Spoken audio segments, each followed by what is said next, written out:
everyone. Welcome to the next episode of Research Talks series. So far, we had many guests, and today we are very delighted to host Dr. Alisher Aldashev, who is an accomplished economist specializing in development and labor economics. And today, we're going to hear a presentation on market for lemons in academia, adverse selection with dynamic human capital formation and policy lock-in. And just a quick reminder, Professor Alisher Aldashev is a trained economist with more than 10 years of teaching and research experience. He has earned his PhD from the University of Regensburg, and he worked at ICE from 2009 to 2018 and rejoined the institute in Satbayev University, right, in Kazakhstan in 2021. And he has made lots of accomplishments as an economist and also a researcher. So we're very delighted to host him today in our Research Talks episode. All right, thank you very much for listening. Alisher, the floor is yours. We can get started. Oh, by the way, I forgot to mention that we are GSBE, the Graduate School of Business and Administration, under the Cabinet of Ministers of the Republic of Uzbekistan.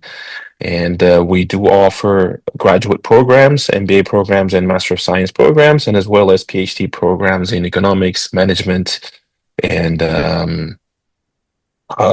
small business economics as well, and finance recently added to our portfolio. So we offer 4 types of PhDs if people are interested. All right, Alisher.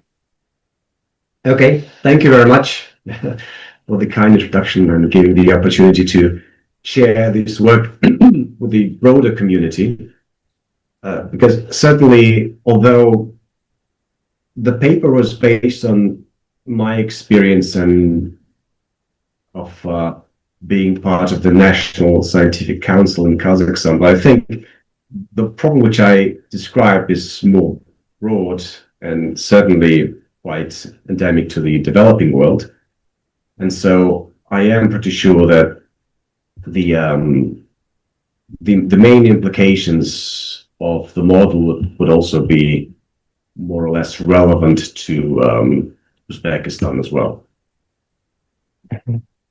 So generally, the paper, although the question under consideration about publication market has been a fascination of mine for the last decade or so. I began really formalizing it relatively recently, which resulted in this paper. So it is based obviously on Akralov's market for lemon, which is well known to economists, where in the market with asymmetric information, where sellers of cars know the product quality, but buyers do not have the full information about the quality of the product, and so the prices they are willing to pay reflect basically the average quality in the market, which eventually drives high quality goods out of the market, so the market collapses, basically being flooded only with the subpar quality goods. And essentially, if you compare, it really resembles the current academic market. So if you think of the used car market, the car quality in academic publishing, we have the research quality, the researchers who publish their work. The buyers in academic publishing would be evaluators, the funding bodies, the university administrations, and the price which is being paid are the funding that you get, research grants, career advancement at universities, and so on. So the structure is basically very similar. And the general implication is, to repeat, in the market for lemons, the buyer is going to distinguish the peaches, the high quality cars, from lemons, the low quality cars. So the sellers of high quality goods get undervalued, which basically drives them out of the market. And in equilibrium, which we call the pooling equilibrium, you basically drive the high quality out of the market, so the market gets saturated with lemons.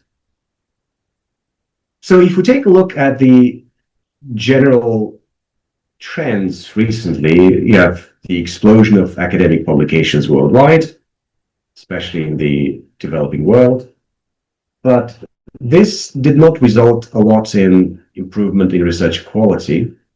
So, for example, some of the papers established that there is a larger number of retraction of papers in recent years, and a paper by Abalkina in a recent publication in Nature documents basically that the international databases like Scopus are just flooded with articles from predatory journals, and the biggest producers of these types of articles are China, Russia, Ukraine, and Kazakhstan. So effectively, the former Soviet Union is a big contributor to the predatory publication.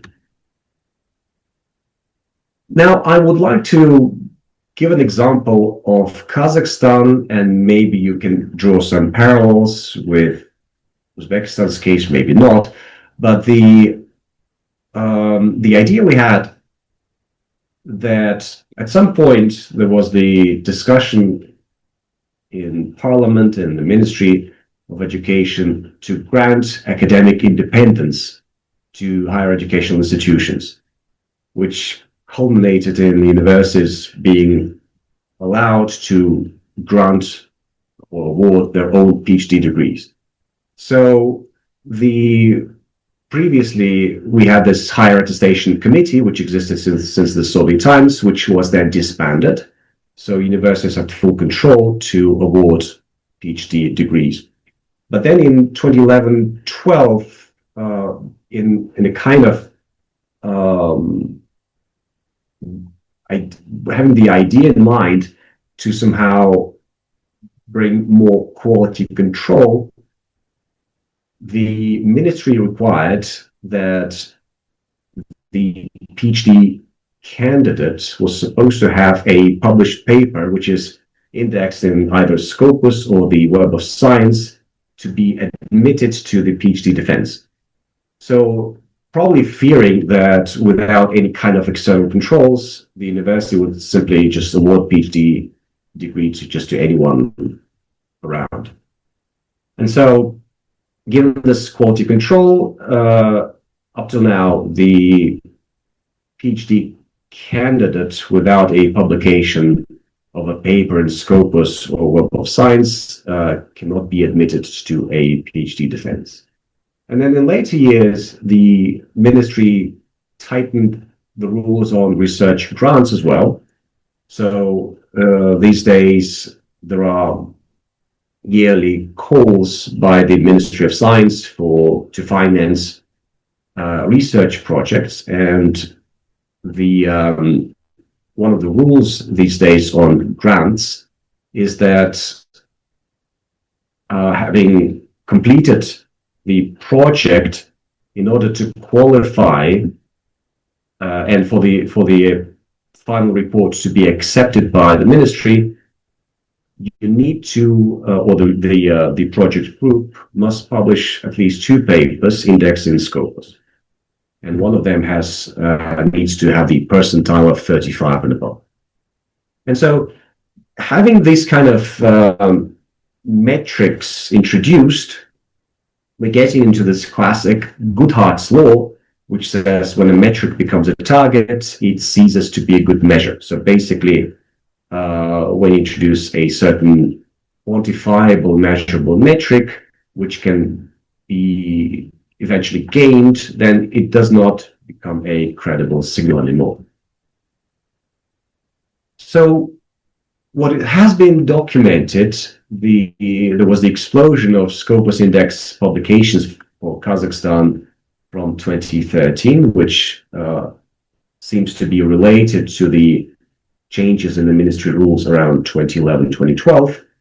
And also there was the explosion of commercial editing agencies since 2013, which basically advertise everywhere, providing support to publish a paper which is indexed.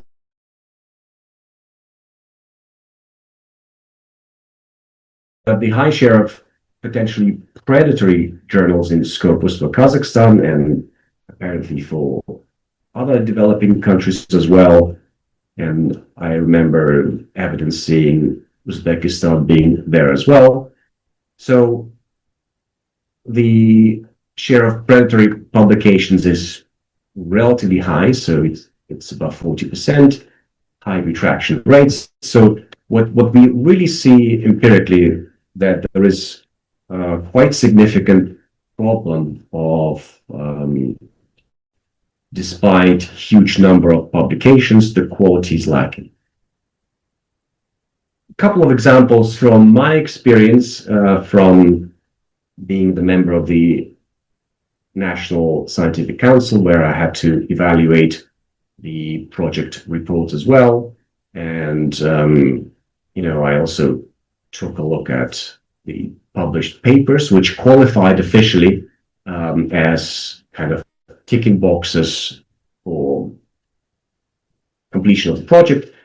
And a couple of examples which I saw published in Scopus journals, both use very short series empirically, so 15 or 12 observations.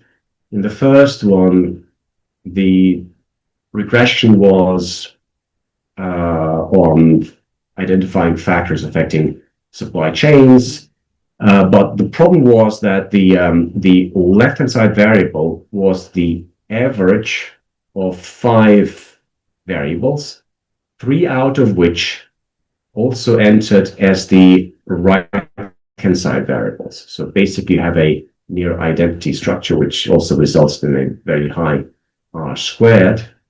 And the second one was regressing the country level GDP on the air pollution and the water pollution. So obviously highly non-stationary data,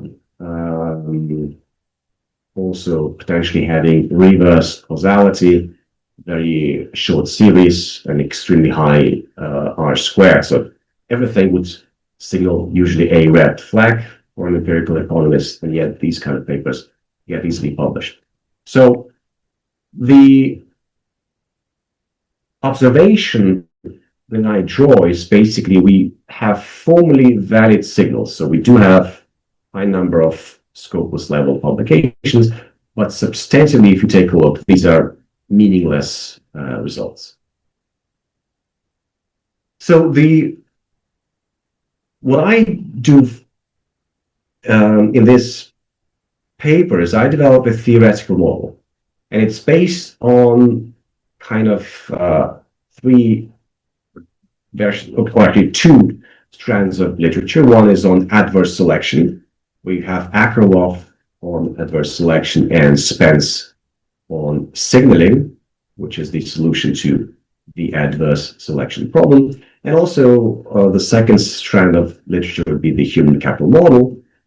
But the mixture I make is if you look at Akrolov or Spence, these are static adverse selection models. And of course, even though in the more recent literature there are dynamic adverse selection models too, but the dynamics in adverse selection is usually introduced as the changing information set. So you have information asymmetry, you have little information about the quality, but over time you learn about it, so the asymmetry diminishes. So this is the dynamic element which is introduced in the adverse selection literature. But what I'm the dynamic element which I am introducing to the adverse selection is through the dynamic human capital model. That is, what if the skill formation is endogenous and there is the interplay between skill formation and the signal and information asymmetry. So the core of the paper is there is the endogenous human capital dynamics inside of the signaling mode, which leads to hysteresis and the lock-in of the after the failure of the metric, and it's difficult to reverse for the policy. So the core idea there is that the incentives or the lack of those, the lack of credible signal pushes the system into the low quality publishing equilibrium, which eventually erodes the skills and locks the system in this bad equilibrium. So let us get to the model overview. So this is a simple two-period model. So of course you can extend it to more periods easily. But for simplicity, assume researchers.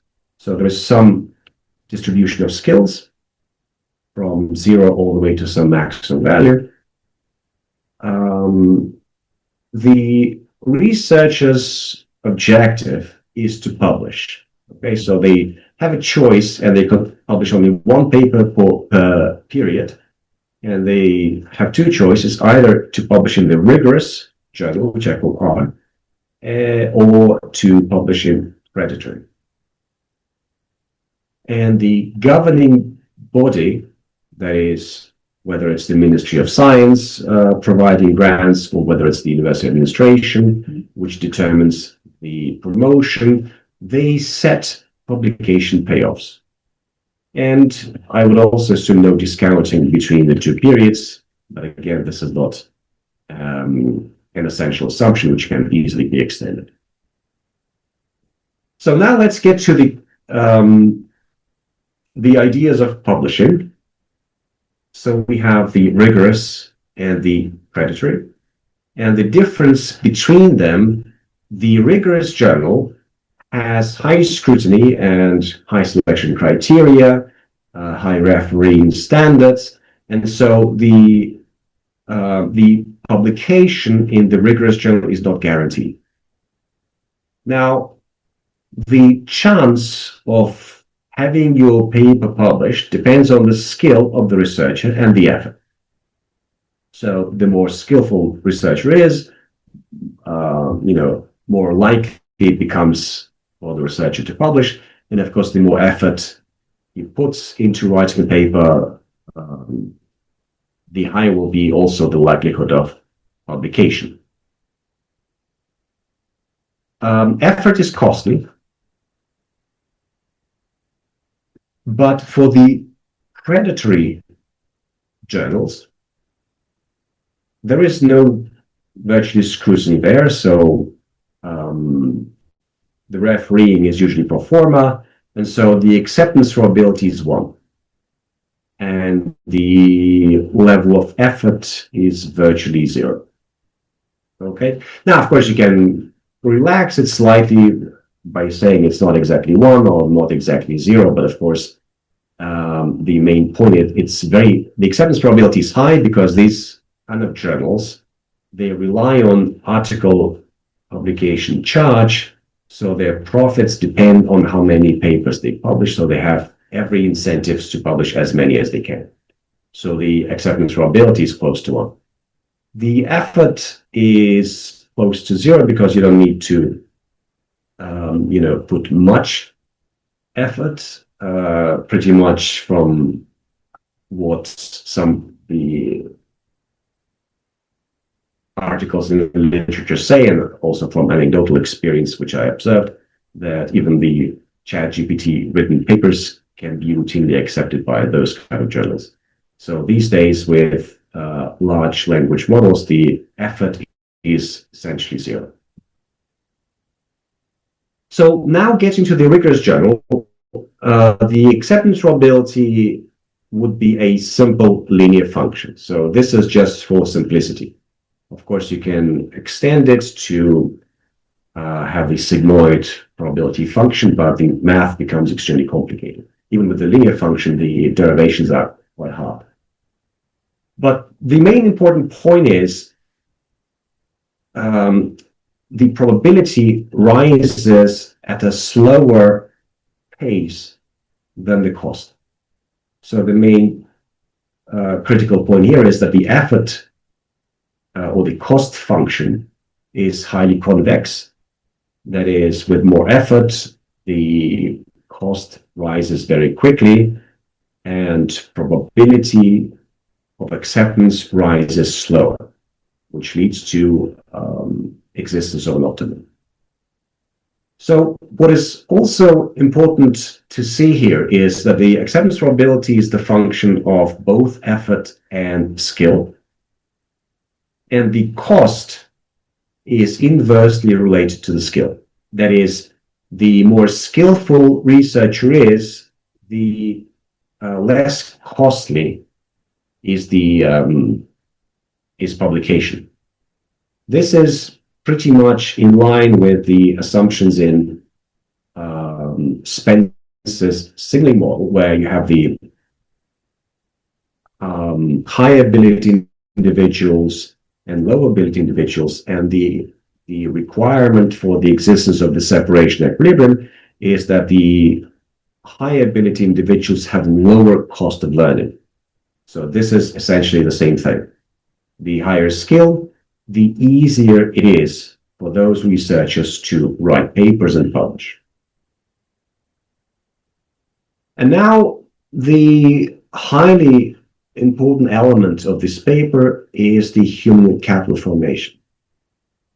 So what I basically introduced in the very beginning is that the skill was initially given.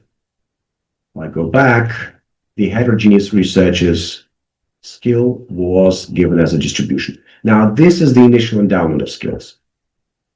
What we have here as well is that the skills evolve.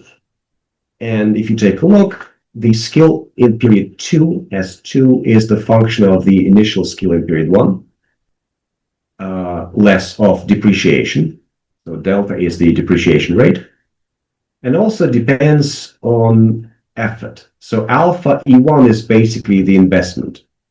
So if you look carefully, this human capital formation function is more or less very similar to the one that you see in So's model, where the capital formation depends on the initial stock of capital minus depreciation plus the investment. So investment here is the effort. And the main assumption is the following. If you put effort into rigorous publishing, that is, you cannot simply write anything and submit, because with rigorous journals, you would easily get the desk rejection.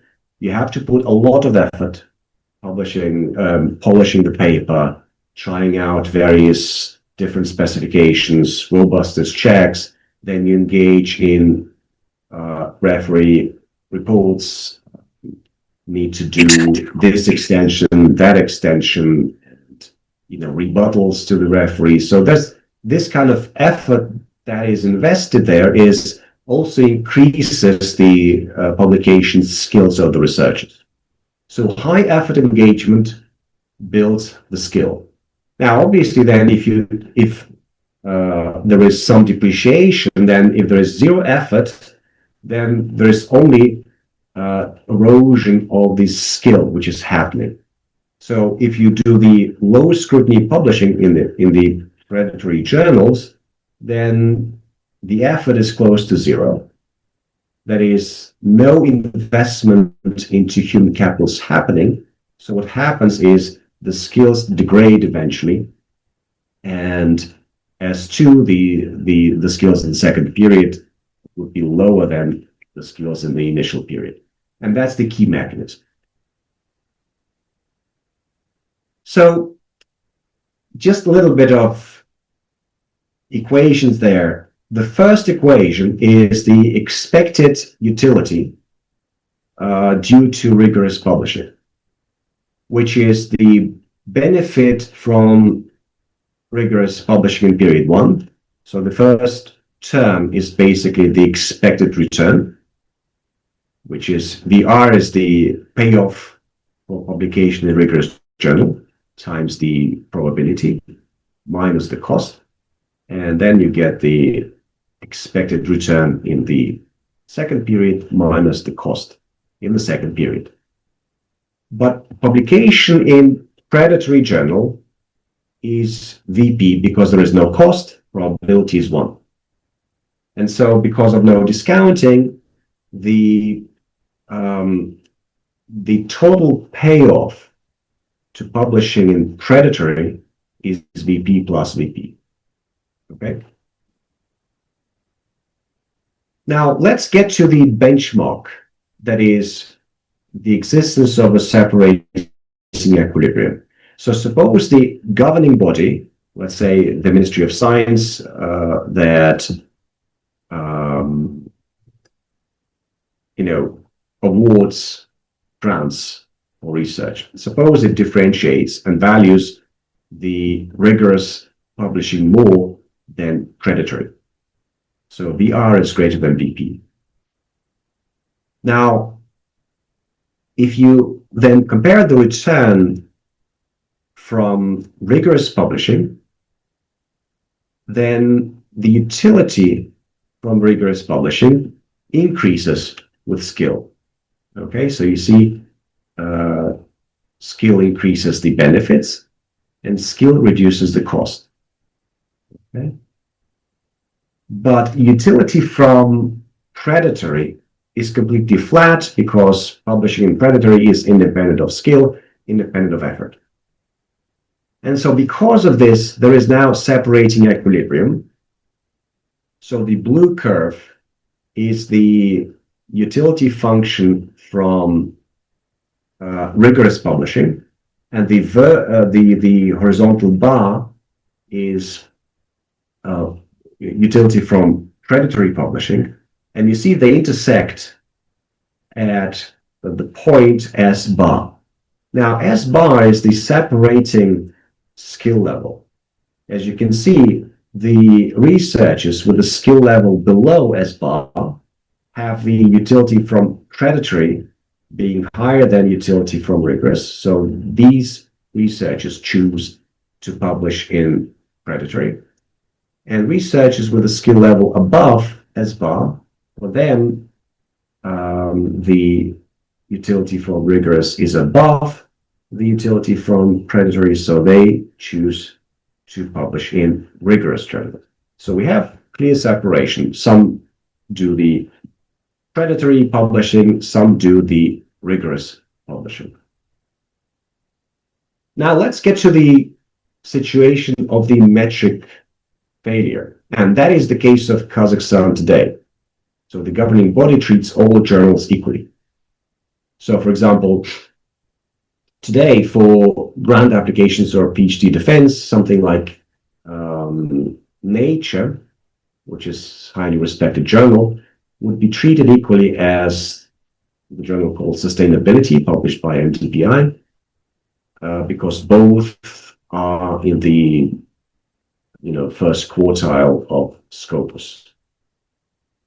Now, if this is the case, that is, these two yield the same payoff, that is, for example, you are a researcher and you apply for and you receive, let's say, a government grant, and you need to publish, because if you don't, you pay the penalty. So you have two choices. Well, Nature is really hard. How can you publish it there? Because that really requires huge effort. And then you realize that for the ministry, it doesn't really matter. You can simply quickly write a paper using some, LLM, and then send it to one of those paper mills, and it will be published, and you tick the box. So in this case, zero effort strictly dominates. And the point is, it's not because the researchers are bad, it's because they are rational, and they rationally respond to wrong incentives. So as a result, in this kind of metric system, everyone begins publishing in predatory. But that leads to erosion of skill. So in this equilibrium, everyone publishes in predatory, which means there is zero effort required. E1 is zero. So there is no investment into the skill formation. So eventually what happens is the skills corrode and the aggregate skill level in the economy declines. So the question now is, what happens is, well, let's say, is there a possibility for the governing body to reverse course? So let's say we have the current situation with the pooling equilibrium. Everyone is doing big predatory publishing. Now, suppose the ministry realizes that it's a bad equilibrium and so decides to correct its policy in period number 2. So in period 1, we have the pooling equilibrium, VR is equal to VP. But in the second period, the government corrects it and introduces the higher payoff for rigorous. Now, the problem that is happening is, because of the pooling equilibrium, the skills have already depreciated by period 2. So you have more and more researchers who cannot simply now switch to rigorous publishing because they don't have the skill.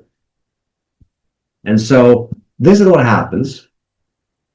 Because of initial pooling equilibrium, and there is zero effort, the utility function from rigorous publishing shifts down. And the new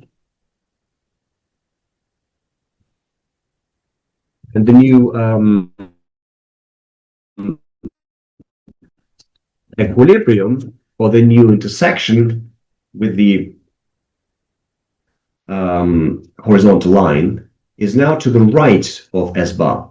So you can see the new separating skill level shifted to the right, which means now there are more individuals publishing in predatory than before. So individuals with a skill level between S bar and S bar prime, who under the normal circumstances would have published in rigorous, now publish in predatory. What is more interesting is, depending on degree of depreciation, we might get into the situation when the policy reversal may not even work.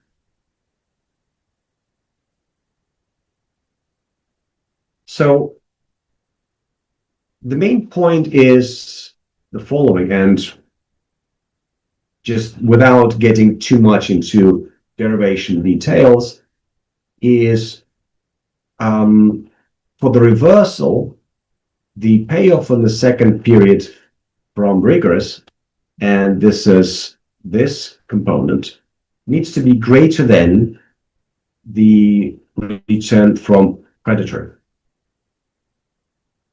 And if you take a look at this expression, that if depreciation is large enough, then you might get a situation that this term will be less than VP. So eventually, what may happen is the following situation. The utility from rigorous publication shifts down sufficiently enough so that the equilibrium point, or the intersection with the horizontal VP line, happens to the right of the maximum skill in the economy. That is, In this scenario, for all individuals in the economy, for all skill levels, because the highest skill now is SM, the maximum available skill, for all of those, the line to the P is above the orange dashed line, which is the utility for rigorous publishing. So even with the ministry reverting to valuing rigorous publishing more, this is still not enough to move individuals back to publishing rigorous. So the economy, every individual, every researcher in this economy is locked in the predatory publishing equilibrium. So the core mechanism here is if there is high depreciation and there is a pooling equilibrium in period one, then skill depreciation is so high and skill degradation leads to the base skill level so low in the second period, so that the policy correction simply doesn't work. So even top researchers would be locked in predatory publishing. So in this case, to restore the equilibrium may require really the extreme overcorrection. So now I will briefly go over the two funding regimes and two examples we have in Kazakhstan about which relates to academic publishing. We have two funding bodies for research in economics, finance, and management. One is the Ministry of Science, the other one is the National Bank. And these are quite different regimes. So ministry is usually longer projects, up to 3 years, and the National Bank is quite short, up to 8 months. And of course, the ministry has the bigger choice of projects. You can submit any kind of topic you like, but the National Bank sets its own research topics based on the interests of the National Bank. But the main point is for the ministry's projects, there is the publication requirement, whereas for the National Bank's projects, there are no requirements to publish. And so what I'm looking is, if I take from the Scopus database all the papers which acknowledge financial support of either the Ministry of Science or the National Bank, and then compare the papers which were funded by the ministry versus the papers funded by the National Bank. If we take a look at the ministry's projects, they look not so bad in terms of the Scopus database. So out of, I think, 159 papers published from 2015, 77 are in the upper quartile. So it looks decent. But the problem which I see is many are published in what I would call the potentially predatory journals, because my point is the following. So typically, the strict journals would publish around 50 or 100 papers a year. And most common journals on this list would be journals like Sustainability, Alien, Applied Sciences, and each of those publishes tens of thousands of papers per year. And this is so far excluding the special issues. If you also include special issues, then you can multiply the number of published papers by 3 or so. And all of these are appearing in some of those databases for potentially predatory journals. So there is still some concern regarding the quality of those publications. Now, if I take a look at the median Scopus percentile of those journals, you get the median Scopus percentile of 67. If you also compare against the Web of Science database, the median quartile of Web of Science is 0. So basically, at least 50% of those journals are not even listed in the Web of Science, which is more kind of have more scrutiny before journal inclusion. We also have what is known as the ABDC list, and this is the list of Australian Business Deans Council, which has the kind of short list of journals in economics, finance, management, accounting, and they rank them according to levels, so A, B, C, or D. And among the 159 papers published, which acknowledge the financial backing of the ministry, we have 4 appearing as the A level in ABDC list, 11 as B level, 6 as C level, and the rest are not even appearing on the ABDC list. So only 13% are actually listed on this list. So what we see is, despite being quite formidable in Scopus, it doesn't look good according to other databases. Now, comparison between the ministries and the National Bank, although the direct comparison is difficult because the National Bank begun financing relatively recently, so there aren't many papers yet, and 11 are Scopus listed, and 73% of those are ABDC listed. In the ministries list, 159 are listed in Scopus, and 13% only appear on the ABDC list. So another critical component is the article publication charge, because most of the journals listed there, which acknowledge the ministry's support, they are appearing in the journals which only allow open access. That is, the only way you can publish there if you pay. And the payment is usually around 1,000 to 2,000 euros. And the total estimated payments done by these researchers is roughly 200,000 euro over that period. And one of the maybe important critical remark in my view is that the current allow paying the APC from the grant money. So basically, this is the money spent by the government budget, basically financing these journals. So, kind of to summarize, we have the metric failure, which causes adverse selection, and now we have the feedback. Adverse selection erodes the skills, and the skill erosion creates this lock-in in the permanent low publication or predatory publication equilibrium.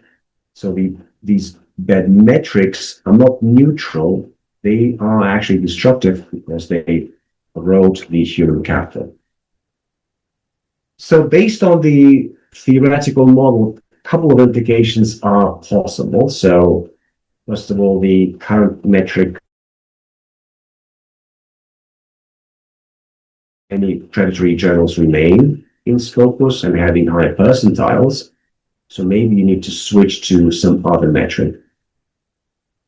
And because we have now a separating equilibrium, we now need to restore we now have the pooling equilibrium. So now we need to restore the separating equilibrium. Now, restoration of the separating equilibrium can be done in 2 ways, either by increasing the benefit from rigorous publishing or increasing the cost of predatory. And there are 2 possibilities to do so.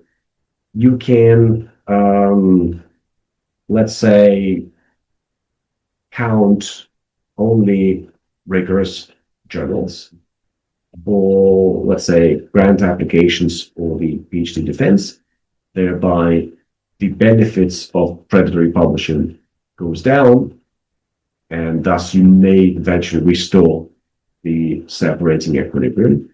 Or, for example, you can increase the cost of predatory publishing by, for example, not allowing paying the APC from grant money.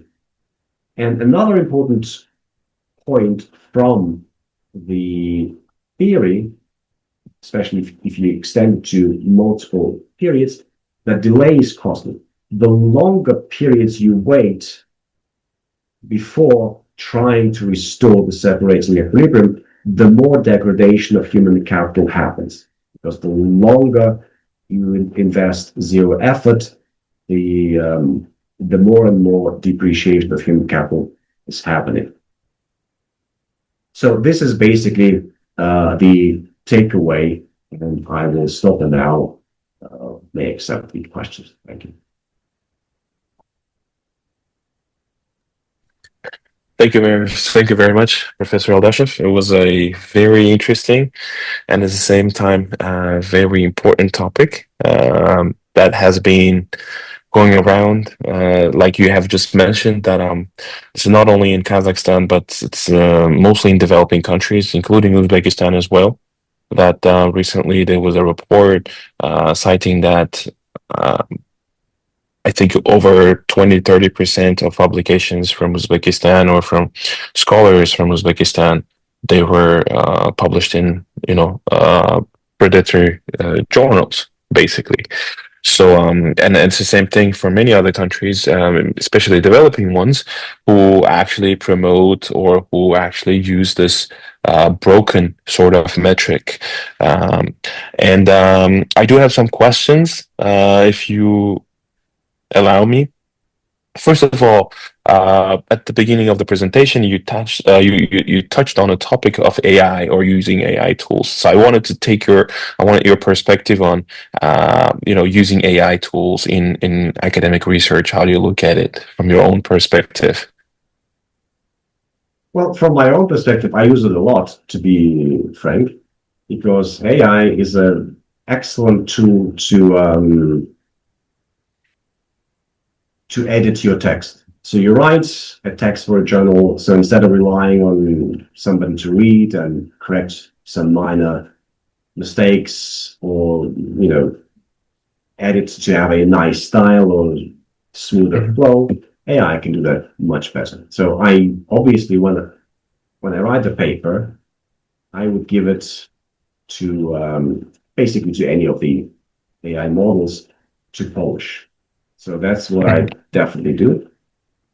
Sometimes, of course, you can ask, upload your paper and ask for various critiques as a potential referee. And most of the time, although, and that's where the experience and the skill is important, because 70% or 80% of the time, the comments are either too generic, which you can do to pretty much any paper, so not really worth paying attention to. Sometimes are completely irrelevant, but sometimes you can get nice comments as well. Right. And well, I've been reviewing some papers for different types of journals, right? And recently, and like you have said, that it's become very common that authors use or researchers use AI tools. And sometimes they even forget to remove some of the mistakes you would say, or basically the signs of, using that AI tool. It's just obvious when you read it, and then you already understand that they're using AI. So basically they're generating the entire text or generating the entire literature review, for example, and then you will find references that actually do not exist, right? So in such situations, what do you think? Do you think that would decrease or depreciate the value of academic research? Well, that's the clear case of separation, because you see, and I also have this experience, AI is pretty bad in doing literature review, unfortunately, even though I thought in the ideal world, you can have AI compile the literature so you can take a look at it and you do the main body of work, but apparently AI isn't yet good at it. But whether the academic research becomes less relevant, it's probably less so because in some of the journals you clearly see virtually either AI written papers or very unprofessionally written papers. Because to me, when I review the papers these days, it's not the style of wording that you care about, because now everybody can do that well, but the core contribution, whether it's empirical model and the results and how you interpret it, or the theoretical modeling. And this is where still even good AI cannot do that well. So that's where you can see the clear contributions. But apart from that, for example, and of course, this is a bad practice if you do editing of text with AI and you don't even change the format. I saw that sometimes as well, the highlighting of words or bullet points, which are easily detectable. But generally, I would say these days, and this is also relevant not only to journals, but also, let's say, to student papers, the things like Turnitin or any those kind of software which detect AI generated text becomes less relevant, because even if you write your text yourself, but then you edit it using AI model, it will still be flagged as AI, which does not remove the main contribution of the author. And these days, actually, most of journals, if you look at their AI policy, you don't even have to declare the use of generative AI if all you did was the text editing using any of the AI models. So this is today's normal practice. Right. In a recent publication, one journal asked us to declare the use of AI. What did you use AI for? And they wanted the AI statement now. So with your permission, the next question that basically, what would be the ideal way of starting academic paper writing for researchers who are just starting as a researcher, and how do you suggest that they select journals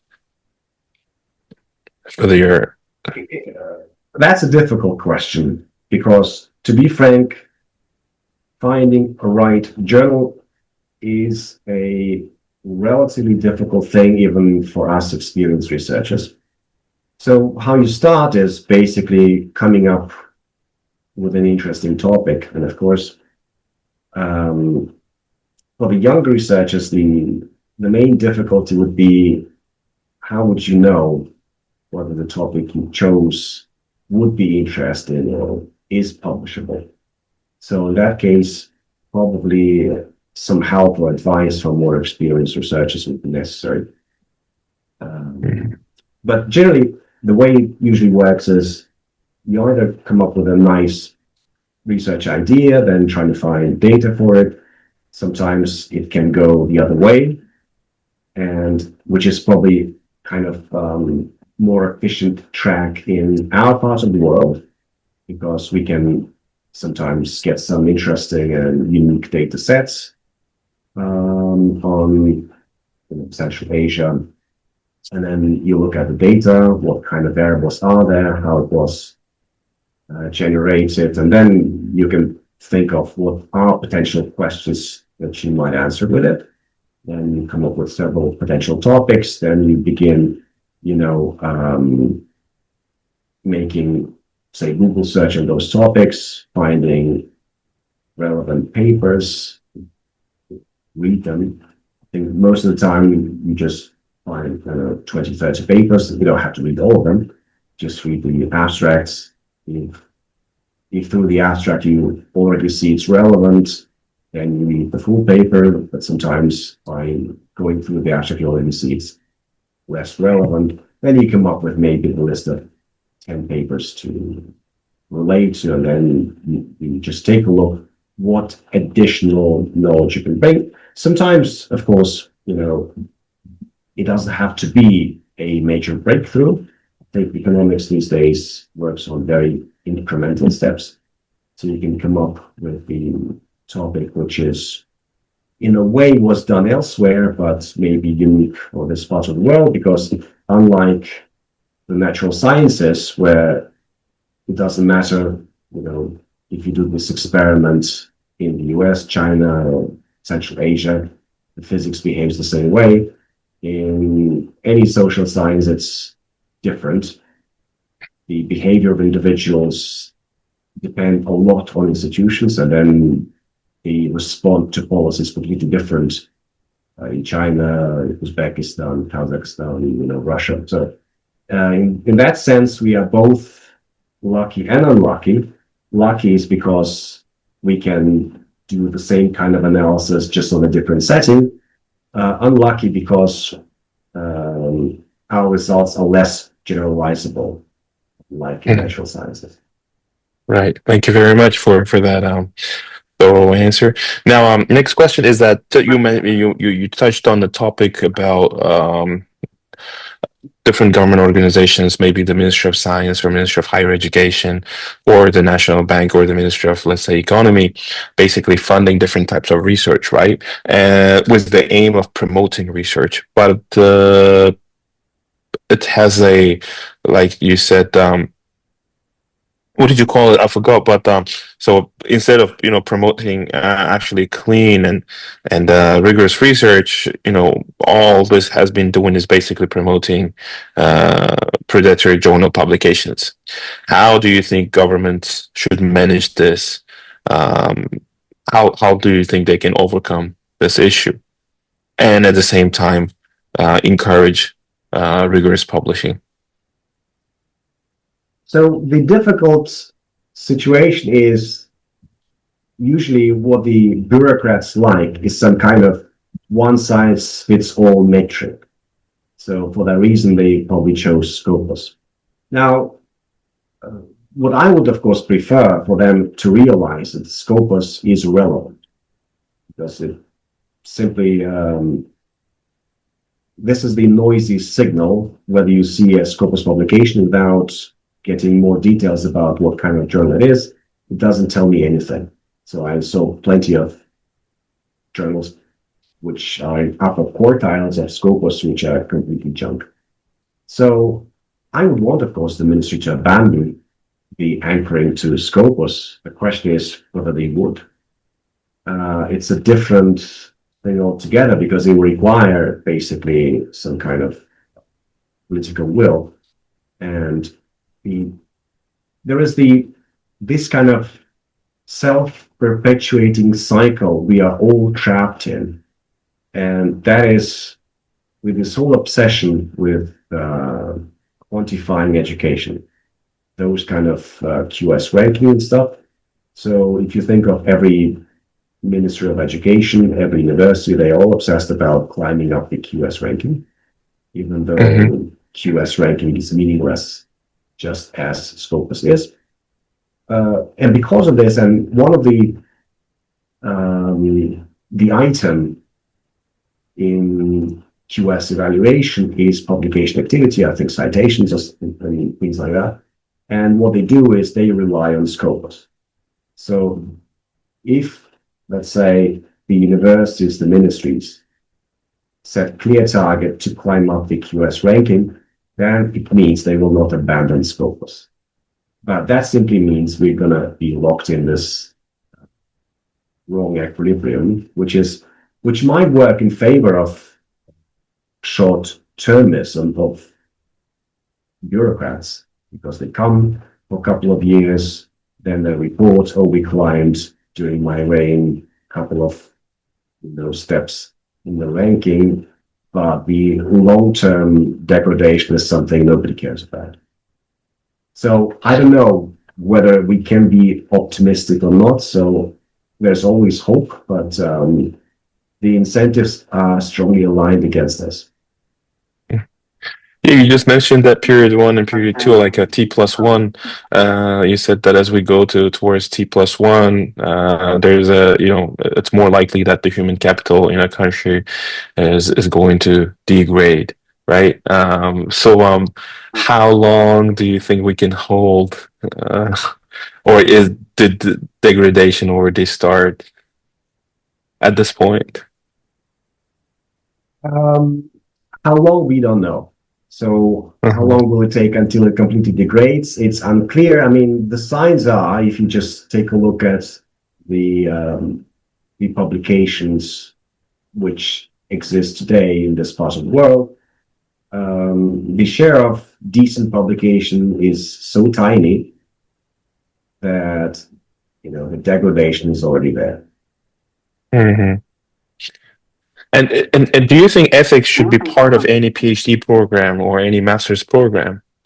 That let's say, because it's also, I think, publishing or selecting or deciding whether to publish in a predatory journal or a rigorous journal depends on the ethics of the researcher as well, right? So do you think that should be Yeah. part of it? Any the programs? Well, that's certainly true, and I always advocate for it. I would completely, abandon submission to any journals which charges money for that, because there are plenty of journals where you can publish for free. But the main difficulty there is the this ethics for PhD students to know what is predatory, what is not, depends on the senior researchers at the Supervisor. university.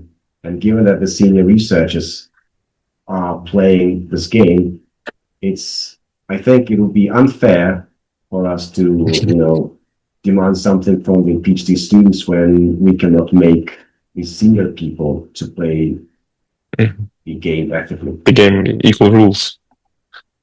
Yes. Yep. Thank you very much. That was the end of questions from my side. And if there are any questions from the audience, please do feel free to raise your hand and unmute yourself and then ask your question, please. So, by the way, I think I have about 10 minutes max before I need to Thank leave. you. So, if Thank you you very have much. maybe a couple of questions. Thank you, Professor. Uh, can I jump in? Ikboljon okay? Please, Jahangir. Thank you, Professor, for the presentation. It was really interesting because the situation is the same in our country, in Uzbekistan. I just wanted to ask you about the ABDC. You presented it as a good metric. Indeed, it is. But don't you think there is a risk, like in a couple of years, it will be gamed as well, just like Scopus? Okay. So, it's a perfectly valid question. So, I certainly agree that eventually we might end up with, any kind of metric to be gained. But I think I would probably take a more strategic position in the sense that there are metrics which have been gained already, which there is no point of sticking to. There are metrics which have not been gained, and to gain them may take years. And if that's the case, at least we can use those kind of metrics for several years to restore the skills and the research ethics in the country. And if at some point, even those kind of metric get gained, we've already established kind of the core principles. So if you think of, some of the developed countries, nobody cares. They don't even know about Scopus. They don't even look at those metrics. So pretty much any university have their own kind of ideas, what are good journals, what are less good journals. It still works because they've already established the system. And so eventually, once you establish the system, then I guess the this would not matter anymore.